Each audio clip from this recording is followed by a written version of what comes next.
Every day, millions of people crack open a can believing they're about to get something priceless: energy.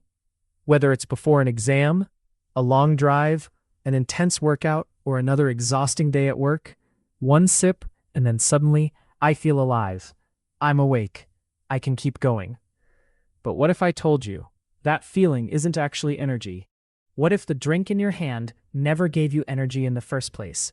What if it simply convinced your brain to ignore how tired you really are?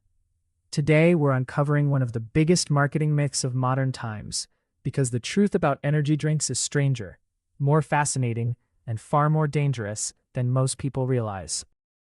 Before we can understand energy drinks, we first need to answer a simple question. What is energy? Not the feeling, not motivation, real biological energy. Every movement you make, every heartbeat, every breath, every blink is powered by tiny molecules called ATP. Think of ATP as your body's rechargeable batteries.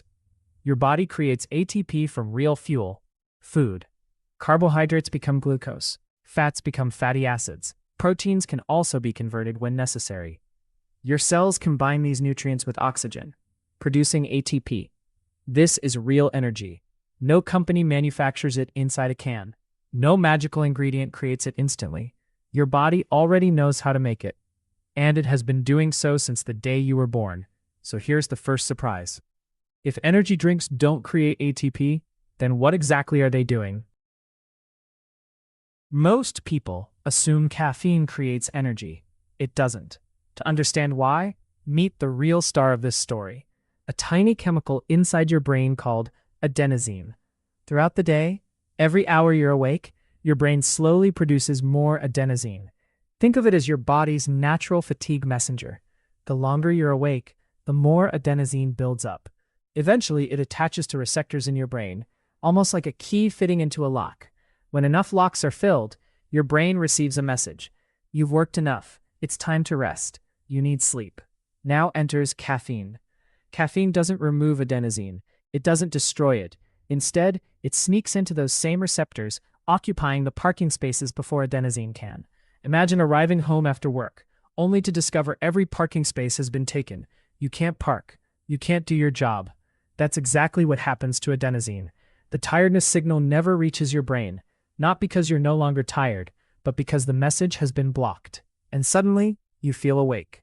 Not energized, awake. Here's the biggest misunderstanding. Energy drinks don't fill your fuel tank.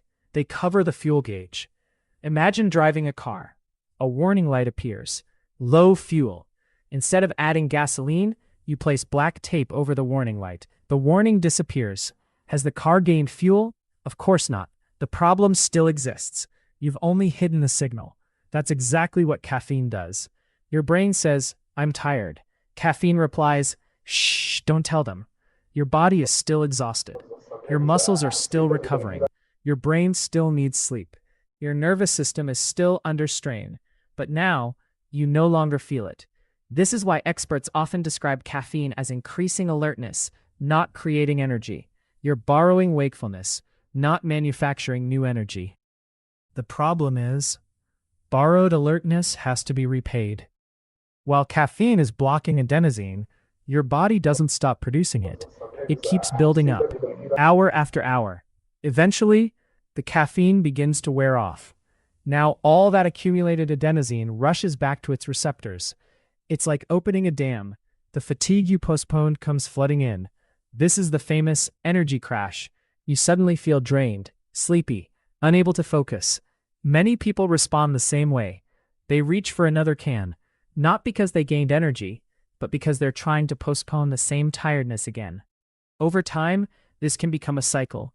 Tiredness, caffeine, temporary alertness, crash, and more caffeine. Here's something worth thinking about.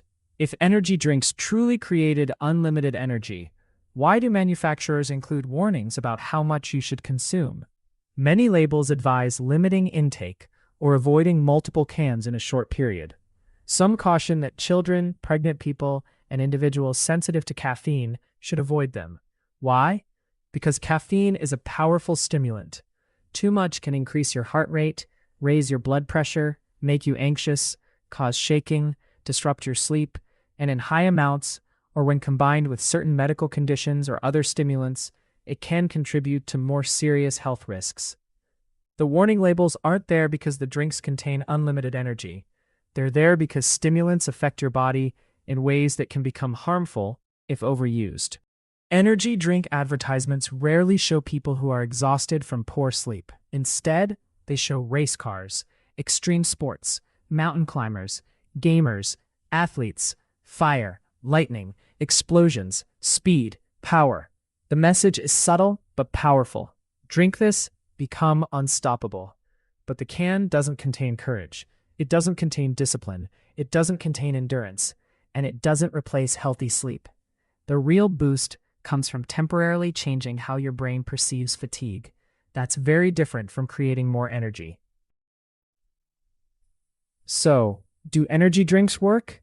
Yes, they can make you feel more alert for a while, but they do not create new energy inside your body. Real energy still comes from the same places it always has: nutritious food, quality sleep, hydration, regular physical activity, and time for recovery. The next time someone says, "I need an energy drink because I have no energy," remember this: the can may help them feel less tired, but it can't replace what their body is truly asking for. Because energy isn't something you can pour out of a can, it's something your body earns, one healthy choice at a time.